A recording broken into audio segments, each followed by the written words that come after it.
Bisa mancing-mancing. Malah peluang besar tuh ada di Banten. Kita itu generasi perintis, bukan pewaris. Nama gua Eki Tamimul Fikri, Esos. Ada Esos yang belakang. Aktivitas gua sekarang, gua aktif di lembaga Pelestari Kebudayaan atau LAPIK 94 yang fokusnya memang di wilayah pendokumentasian produk-produk kebudayaan dalam bentuk digital, video kayak gitu sih.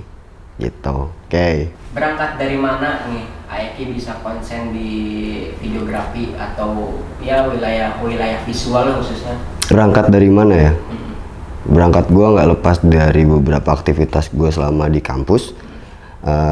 Sebelum pada akhirnya gua fokus di wilayah yang lepas alma mater, maksudnya gua aktif di salah satu UKM kesenian di kampus UIN Sultan Maulana Hasanuddin Banten. UKM-nya itu UKM Gesbika yang awal mula ngasih tahu gua tentang cara pandang, gimana kita bisa ngelihat hidup lewat kacamata kesenian gitu. Mulainya dari situ aktif-aktif di sana. Gua lebih fokusnya waktu di UKM itu di musik. Gua di musik awalnya cuma band-bandan, yang gua kira seni itu cuma sebatas ngeband, nari, perform segala macem. Tapi seiring perkembangan zaman, bangsat, gua ngeliat bahwa seni itu nggak melulu berbicara tentang produk ya. Seni itu berbicara tentang gaya berpikir. Nah, Gesbika ngasih gua itu, ngasih gua pengetahuan tentang bagaimana seni bisa jadi sebuah pola tentang berbicara tentang kehalusan berpikir dan kayak gitu. Memang di awalnya gua aktif di musik yang cuma band-bandan doang, karena memang di UKM tuh kayak nggak ada sekat. Kalau lu anak musik ya lu ngeband doang gitu. Kalau lu anak teater ya lu main teater aja gitu. Enggak. Gue belajar semuanya di Gesbika sampai akhirnya kelari ke tahapan gue sebagai pemusik teater, pemusik yang ngisi latar seni pertunjukan teater. Dari situ mulai asik lihat seni pertunjukan, dan karena aktivitas di Gesbika itu nggak melulu tentang panggung kesenian, ada panggung-panggung lain yang nggak konven, ada juga kegiatan kebudayaan yang melihat tentang beberapa produk kebudayaan waktu di Gesbika. Gua ngelihat itu sebagai sebuah peluang, bukan peluang ya, kayak dulu tuh sedikit kecolek ya, Banten nih karakternya apa sih gitu. Kayak orang tuh nggak punya. Lu lihat Bali misalkan, atau lu lihat beberapa daerah urban luar gitu, kayak lihat Jakarta gayanya begini, Jogja atau daerah Jawa tuh gayanya begitu gitu. Nah, ketika berbicara tentang Banten, anjing kayak telanjang aja gitu. Gue ngeliat kayak ada sosok orang yang bugil, dia nggak punya identitas gitu, nggak punya identitas. Nah, gue rasa yang akhirnya harus jadi bisa jadi identitas itu adalah kebudayaan. Disitulah gue mulai kayaknya asik deh, budayaan. Fuck. Oke, next. Sekarang kan konsen di film ya, beraktivitas dalam pendokumentasian budaya, khususnya di film. Menurut Pak Eki nih, film itu apa sih buat kehidupan sehari-hari? Oke. Film apa? Film-filman ya. Gue tuh bukan anak film yang tok. Memang secara basic adalah orang film. Gue anak UIN yang memang kuliahnya di Komunikasi Penyiaran Islam, Fakultas Dakwah. Street banget berarti. Street banget kayaknya gitu. Yang nggak tahu gue disiplin ilmu film tuh kayak gimana sih gitu. Kayak kan orang-orang akademisi kayak harus tertib gitu. Buat gue tuh film itu apa? Film buat gue itu adalah dunia kecil yang ngomongin dunia yang besar. Dunia kecil yang ngomongin dunia yang besar. Film itu replika dari sebuah peristiwa nyata, medium lain daripada semesta lain. Ada semesta kan, semesta nyata nih, kayak hari ini yang gua ketemu sama teman-teman, ini semesta nyata nih. Nah, film itu ada dimensi lain yang bisa menciptakan peristiwa yang pernah terjadi ataupun bisa terjadi. Buat gue itu, film adalah medium dunia kecil yang berbicara tentang dunia yang besar. Dampaknya apa sih buat Eki di film itu? Film dampaknya apa buat gue ya? Asu, gue nggak tahu dong. Kalau ngelihat aktivitas gue dampaknya apa buat gue hari ini, gue cuma sampai ke wilayah senang. Gue nggak tahu. Cuma kayak senang aja gitu. Hal yang lain bonus berarti ya? Hal yang lain buat gue bonus. Karena berbicara tentang produk ya, karya ya. Gue sih maksudnya punya prinsip. Ya gue pakai statementnya Rumi sebenarnya, pakai statementnya Rumi. Biarkan keindahan pada apa yang kamu sukai menjadi apa yang kamu lakukan. Akhirnya sampai hari ini orientasi gue masih di wilayah belajar. Belajar. Jadi belajar itu hal yang sangat menyenangkan. Belajar itu adalah hal yang nggak menjadi beban ke gue. Bikin film adalah sebuah proses belajar. Ketika berbicara tentang anjing, enggak lah dari situ. Ada sebuah peristiwa misalkan, taruhlah yang simpel ya, kayak kecelakaan misalkan. Mungkin yang bisa melihat kecelakaan itu cuma segelintir orang yang ada dalam ruang itu. Tapi ketika memang kita rekam, ya kita buat itu jadi pindah ke alih media kan, ke media yang lain, jadi orang lain juga bisa tahu. Sebenarnya itu aja. Gue pengen kasih tahu orang yang belum tahu. Oh gitu. Informatif berarti sih. Ya, bentuknya informasi sebenarnya. Kayak seneng kayak gitu ya. Oke, pertanyaan selanjutnya, fiksi atau dokumenter? Kenapa? Fiksi atau dokumenter? Bangsat. Ya, gue gak membanding ya, tapi untuk sementara ini sih gue seneng sama film dokumenter. Dokumenter itu bukan karena dia memang film paling tua juga, bukan. Produk-produk karya media yang paling tua, bukan. Dokumenter tuh asik. Dokumenter tuh berbicara tentang sebuah peristiwa nyata. Dokumenter tuh kayak dulu pendekatannya tuh banyak melibatkan gaya kayak nggak dibuat-buat. Kayak kalau lihat fiksi kan ada yang didramatisir dan enggak, dramatisasi yang dibuat sama fiksi biasanya itu dramatisasi yang dibuat. Kalau dokumenter tuh untuk dramatiknya dia realitas gitu. Yang gua nggak perlu ngasih motif buat buat ngasih sebuah aktivitas atau misalkan sebuah peristiwa gitu. Dokumenter secara realitas kayak gitu, dia lebih jujur sih kayaknya. Gue sebenarnya itu sih, terus kayak ngulik sih, memang basic memang riset ya gitu, riset. Kayak banyak hal baru gitu ketika berbicara tentang riset dan itu harus dibuat jadi sebuah karya film dokumenter. Banyak hal yang gue nggak tahu, jadi tahu. Pun juga orang-orang ketika melihat itu, gitu. Ya, oke. Pertanyaan selanjutnya. Kalau kita lihat di karya-karya Aekin ya, yang film dokumenter yang udah digarap, kelihatannya lebih mengangkat aktivitas budaya ataupun sejarah yang mengangkat sejarah atau budaya, khususnya di Banten. Nah, mengapa lebih mengangkat dua hal itu? Budaya, ya, timbang bentuk yang lain. Ya. Oke. Kenapa harus tentang budaya? Kebudayaan buat gue itu pola berpikir masyarakat. Jadi kalau sementara ini orang-orang lihat budaya itu apa sih? Budaya itu adalah tradisi, budaya itu adalah bentuk-bentuk produk aja. Tapi buat gue budaya itu adalah dasar basic bagaimana masyarakat itu bisa memulai jalur hidup. Ya, budaya kan sifatnya dinamis ya, dia berkembang gitu. Dia berbicara tentang perkembangan manusia gitu. Berbicara tentang perkembangan manusia, berbicara tentang kemajuan berpikir. Jadi kenapa hari ini masih ngangkat kebudayaan, karena gue rasa kebudayaan berbicara banyak aspek. Jadi berbudaya itu nggak melulu ngomongin tentang seni pertunjukan. Budaya itu nggak melulu ngomongin tentang masyarakat adat. Budaya itu nggak mesti ngomongin tentang ya produk-produk yang kayak gitu. Budaya gue rasa ngomongin banyak hal, bahkan kehidupan seutuhnya itu berbicara tentang itu. Budaya itu ngomongin tentang semua hal yang terjadi. Selagi manusia ada, ya budaya bakal tetap ada. Kan kita udah bicara terkait dokumentasi yang budaya ya, khususnya di Banten. Nah, kira-kira apa sih yang menarik dari budaya Banten atau sejarah-sejarah di Banten untuk diambil gambar atau didokumentasikan? Apa yang menarik? Apa yang menarik ya? Iya. Gak ada yang gak menarik loh tuh.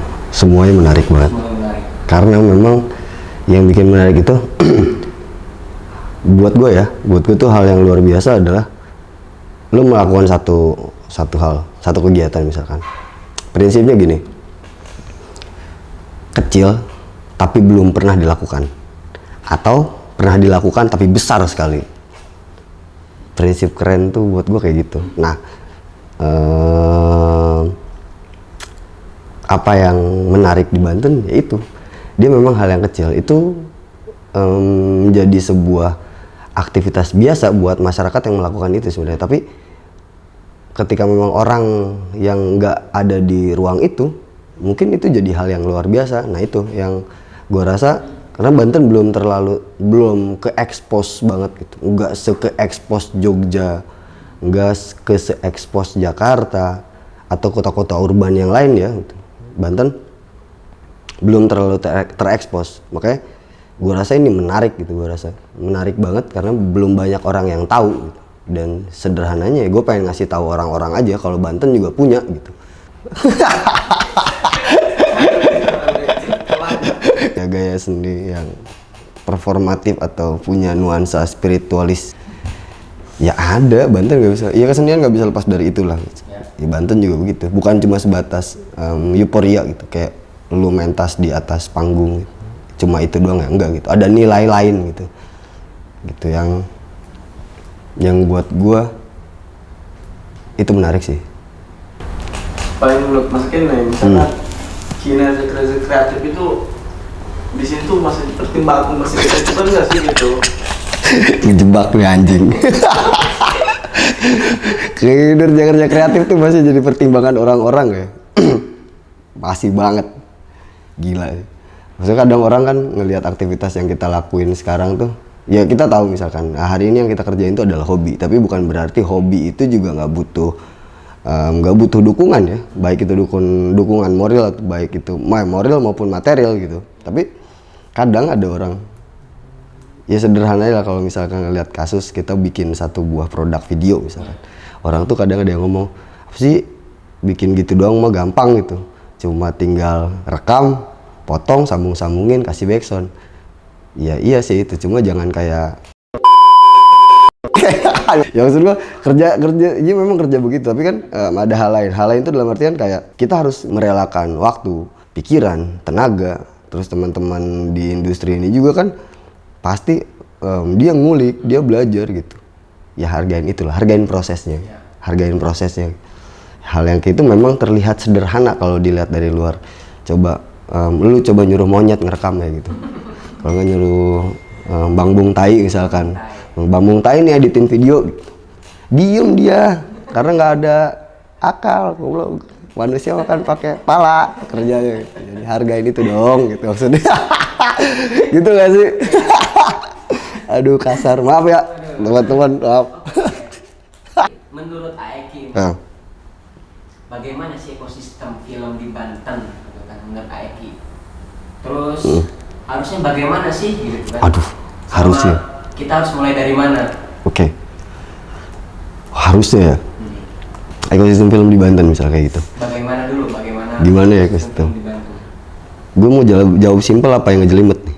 Yang simpel aja kali ya. Simpel aja lah. Gak ada ekosistem di sini. Film tuh kayak gak ada ekosistem.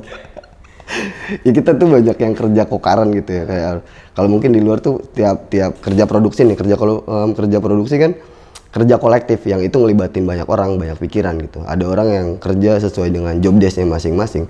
Nah di kita tuh masih banyak yang kerja, ya lu yang bikin skrip, lu yang ngedirect, lu yang ngerekam, lu yang ngedit gitu. Satu orang tuh bisa pegang 4 job desk misal.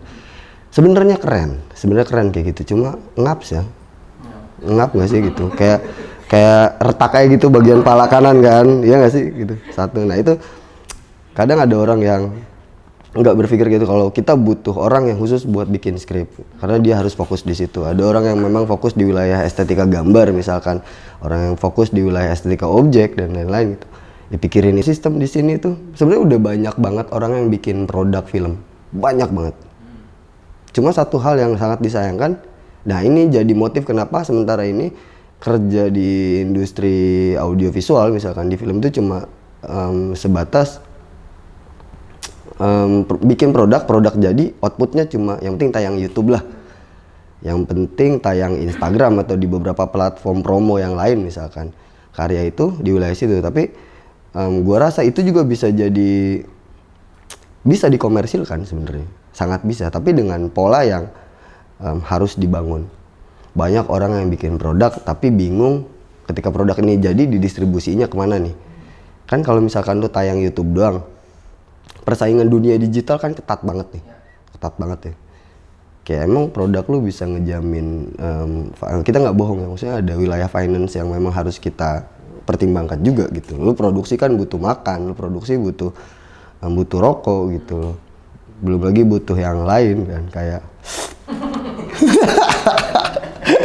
gitu. Saya outputnya juga mesti dipikirin ketika gua rasa ya hari ini ketika memang si produk ini jadi. Beda hal ketika memang sifatnya project. Kayak misalnya ada klien yang minta kita buat bikinin misalkan. Itu kan ya outputnya untuk klien itu sendiri. Tapi bisa nggak sih kita bikin ruang alternatif gitu, atau bisa bikin ruang putar alternatif misalkan di wilayah pemrograman film itu sendiri. Kayak lu bikin produk nih, si produk ini bisa ditonton orang banyak dan orang mengapresiasi itu bukan cuma sebatas datang dan nonton tapi beli tiket misalkan. Itu kan ruang-ruang ekosistem yang harus gua rasa harus ada gitu loh. Dibanding di beberapa daerah yang memang udah maju dan udah bukan jadi hal yang tabu lagi di situ. Banten belum punya itu gitu. Banten belum punya itu. Ada sih beberapa produk karya yang udah bisa masuk ke bioskop komersil misalkan, tapi gue nggak tahu sistemnya kayak gimana. Ya mungkin sewa studio gitu, sewa studio ya kayak gitu mah sama aja gitu. Lu bayar sewa studio dan kelar gitu, nggak ada bedanya kayak lu mau wedding sewa gedung, beres wedding udah kelar, udah gitu, nggak ada lagi. Tapi setelah itu apa? Setelah itu apa? Setelah itu apakah bakal ada sistem yang terbangun kembali gitu? Atau memang ada ekonomi yang akhirnya bisa dibangun gitu. Sebenarnya kan bikin film kan banyak, gua ya hari ini ngeliat film adalah media interdisipliner. Lu bisa lihat dia dari berbagai kacamata ekonomi, pendidikan dan lain-lain. Nah itu jarang juga gitu dilihat gitu, kayak cuma sebatas euforia aja gitu sekarang. Mungkin harusnya begitu ya, mungkin harusnya begitu. Biar ketika kita bikin produk, setelahnya juga kita mikirin selain dampak sosial, juga dampak lain juga harus bisa lahir. Ya nggak munah lah gitu. Emang salah ya kalau misalkan lu bikin produk dan komersil gitu? Ya enggak lah. Apakah idealisme itu harus lapar? Tidak. Misalnya dibantunya apakah kekurangan orang kreatif atau emang jalannya yang susah aja gitu. Jadi mulai dari mana nih kita ini harusnya gitu, misalnya menurut pandangan Mas Eki itu kayak gimana sih sistem yang baik misalkan dari segi pemerintah atau sampai ke bawah itu harusnya kayak gimana gitu dalam memandang sebuah kerja-kerja kreatif kayak gitu. Waduh, ngecengin pemerintah nih bang. Enggak ada, pemerintah itu udah baik kayaknya.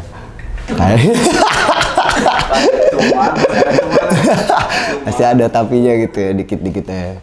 Enggak sih, maksudnya lagi-lagi ya, kalau hari ini yang gue lakukan sama teman-teman itu bukan berarti gue nggak bisa udahlah gue nggak mau ngandelin pemerintah, nggak begitu juga, karena ada beberapa sistem yang memang harus juga gitu kita mengerti itu gitu, karena memang ya politik juga bagian dari kebudayaan gitu, cuma kalau kita bilang harus mulai dari mana sebenarnya, mulainya itu dari bikin dulu aja pertama. Setelah produk itu jadi, bikin ruang-ruang alternatif. Taruh misal kita ngomongin tentang film lah misal, di kita tuh jarang banget ada ruang putar alternatif yang lu bikin tempat buat screening film gitu, terus kita diskusi tentang film gitu. Di ruang-ruang putar alternatif itu yang memang jarang banget sekarang. Bukan jarang, memang ya jarang sih. lu punya produk dan pengen ditonton gitu. Kalau orang nonton di YouTube aja kan kita kayaknya komunikasi sosial kita agak kurang ya gitu, karena memang itu kan dimensi lain gitu. Paling komentar, komen gitu. Tapi bisa nggak sih kita bikin ruang putar alternatif yang produk kita ditayangin terus ditonton, kita diskusiin gitu. Silaturahmi gitu. Ada silaturahmi di situ. Baik banget pemerintah kan udah menyediakan ruang. Jangan mancing. Jangan mancing. Harusnya bisa kerjasama, maksudnya harusnya bisa kerjasama, karena memang hari ini kan kayak mungkin sekarang mulai ada kayak misalnya ada beberapa program pemerintah yang memang itu support kegiatan ruang-ruang kreatif, banyak banget. Cuma tinggal orientasi kita sih kayaknya gitu dirubah. Bisa nggak sih kita nggak terlalu mengandalkan itu gitu. Kita coba mandiri misalkan, soalnya banyak banget gitu, lu bisa ngebangun itu tuh banyak banget. Ya kasar ya misalkan, sederhananya kayak orang yang gampang banget nih ngomong gitu, kan ada sponsor, dia emang gampang ngobrol nyari sponsor, susah anjing, susah gitu. Ya enggak sih, kerja kolektif kan, lu bisa mulai dari kantong sendiri gitu. Tapi yang gue harap sih, kalau memang kerja kolektif itu ya yang mesti dikolektifkan itu bukan melulu tentang patungan duit sih sebenarnya, ide, gagasan. Jadi lu cari peluang untuk bisa menghidupkan itu sih, gitu tuh kayaknya. Bagus gitu, nggak usah mancing gitu, keren. Terus pandangan Mas Eki tentang stereotip masyarakat Banten atau orang-orang di sini kan rata-rata stereotipnya gue kesini harus Jakarta, gue harus Jogja. Nah stereotip gitu tuh apakah di Banten emang terus begitu sampai saat ini, apa emang harus sudah mulai diperbaiki apa gimana? Jadi stereotip kita kan rata-rata kayak gitu. Oke. Harus Jakarta, harus ke Jogja, harus Bandung gitu. Oke. Buat gue ya, lu nyari referensi nggak masalah ya, kayak gaya Jogja, lu harus ke Jakarta buat nyari nggak di sana gimana sih gitu, kondisi sosial masyarakat atau industri kreatifnya kayak gimana, lu main ke Bandung gitu. Atau mau ke beberapa kota urban di Jakarta misalnya kayak gitu ya, nggak masalah itu sebenarnya. Tapi ketika lu pulang ke sini dengan nginjek Banten dan lebih bangga dengan daerah orang, itu yang janganlah gitu. Gue kurang aja gitu ya, gue tahu lu gitu misalkan memang lama hidup di luar kota yang kota itu keren gitu, pulang ke sini, di sini mah nggak kayak Jogja ya, ya memang beda gitu, maksudnya kita nggak bisa nyamain itu gitu. Makanya kalau memang lu punya semangat buat untuk membesarkan nama daerah, ya ayo kita bangun Banten biar seperti itu, atau bangun Serang biar seperti itu gitu maksudnya. Ya kita tahu gitu memang daerah itu keren-keren, tapi ya keren, mereka keren di sana gitu. Tapi bisa nggak lu bikin keren di sini biar juga setara gitu lo sama mereka yang di luar sana, gitu dong mikirnya gitu. Banyak sesuatu yang bisa diulik di sini, misalnya belum ke blow up gitu ya, maksudnya tentang seni ini, misalnya tentang seni kayak misalkan Ubro kayak gitu kan. Ya pasti Mas Eki punya harapan tentang, pasti ada selentingan harapan Mas Eki kenapa sampai terus konsisten di sini gitu kan. Pasti ada harapan yang Mas Eki itu. Oke. Orang-orang itu melihat Banten itu oh ternyata banyak, tapi gimana caranya ini bisa ke glow up begitu. Oke. Kadang ya ada beberapa orang yang memang gue pernah ngobrol gitu, kayak lu nggak punya peluang di sini buat bisa berjalan, misalnya industri kreatif kayak gini itu bisa berjalan, nggak punya peluang di sini. Kalau pengen fokus di situ lu harus ke Jakarta atau lu harus ke Banten gitu. Gua rasa sekarang tuh lu salah men, malah peluang besar tuh ada di Banten.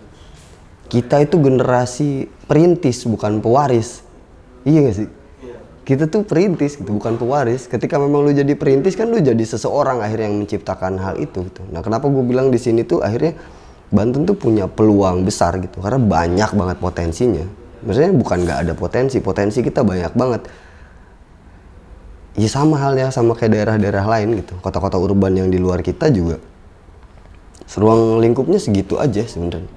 Aktivitas masyarakatnya juga gitu, aktivitas kebudayaannya juga gitu. Ya Banten juga sama. Mereka kan yang kita tahu masa sih ujug-ujug gitu, enggak dong. Mereka juga ada yang dirintis dong. Di kita tuh memang nggak ada yang ya mungkin langsung orientasi yang sana, langsung orientasinya kayaknya gue harus itu gitu. Enggak dong, bikinlah di sini lu rintis mulai dari nol, seru tahu. seru. Nggak cuma kita ngelihat misalkan oke, kita mulai coba mainin angka nih. Misalkan kota-kota urban di luar nih angkanya udah 10 nih, Banten masih 0. Kita ngelihat dia udah 10 dong, iya nggak? Masa kita mau langsung ke 10? Iya. Kan nggak bisa ya. Lu harus ketemu 2, lu harus ketemu 3, lu harus ketemu 4, harus ketemu 5, 6 dan seterusnya gitu. Ya, step by stepnya dong. Ya sih, kayaknya kita mesti kompak sih sebenarnya. Kadang kan di kita tuh kayak masih apa sih dia mah gitu. Coba kalau misalkan orang yang bisa ngelihat itu sebagai potensi, buat gue itu bagus banget gitu. Karena penting banget ya, tadi dibilang sebelumnya, gue bilang kerja seni adalah kerja kolektif. Lu nggak bisa sendirian. Bisa sendirian, cuma ya berdarah-darah pasti gitu. Dan sangat ada kemungkinan ketika lu nyampe tujuan lu cuma sisa pala misalkan. Badan udah habis di jalan, tangan udah habis di jalan gitu. Kerja kolektif itu memang penting banget dilakukan buat bisa ngebangun sebuah ekosistem. Anjing, tinggi banget enggak sih? Ya ini kayak ganti bahasa ekosistem yang lebih sederhana apa ya? Susah. Nah, ganti kebiasaan. Kerja kolektif gitu ya. Lebih ke budaya. Nah itu gitu. Cara ngelihat, cara kita ngelihat itu yang harus memang dirubah gitu. Kayak ya, lu kalau misalkan masih gontok-gontokan satu sama lain tanpa lihat apa potensi itu, ya kita bakal statis gitu. Di sini tuh bakal kayak stag ya gitu-gitu aja. Yang kedengeran ke sono kan ya ribut lagi, ributin apa sih? Itu maksudnya. Kalau memang lu bisa menyentuh akar rumput, bangsat. Ya gitu ya, dimulai dari akar rumput ya, gerakan-gerakan akar rumput. Gua narko nih. Jangan dimasukin yang ini, gua bercanda. Jangan dimasukin kalau yang itu. Waduh, enggak. Kayak si Bucak semalam kan bilang ya, kalau selebeo katanya aku Yahudi ya artinya.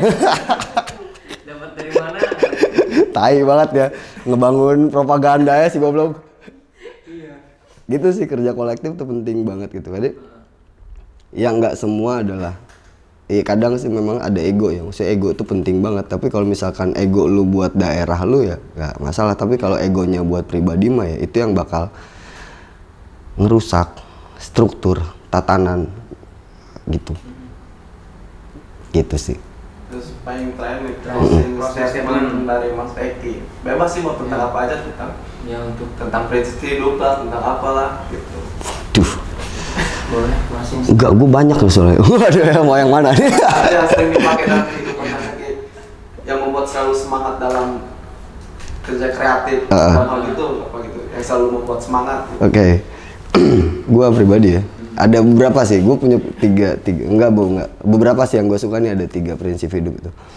Satu hal yang sering gue lakuin itu, kecil tapi belum pernah dilakuin, atau pernah dilakuin tapi besar sekalian. Itu prinsip gue ketika bikin produk. Yang kedua, statement Rumi yang gue suka, biarkan keindahan pada apa yang kamu sukai menjadi apa yang kamu lakukan. Akhirnya ketika berbicara ikhlas tuh nggak kedengeran, tapi kelihatan. Ikhlas tuh kelihatan, nggak kedengeran. Itu, biarkan keindahan pada apa yang kamu sukai menjadi apa yang kamu lakukan.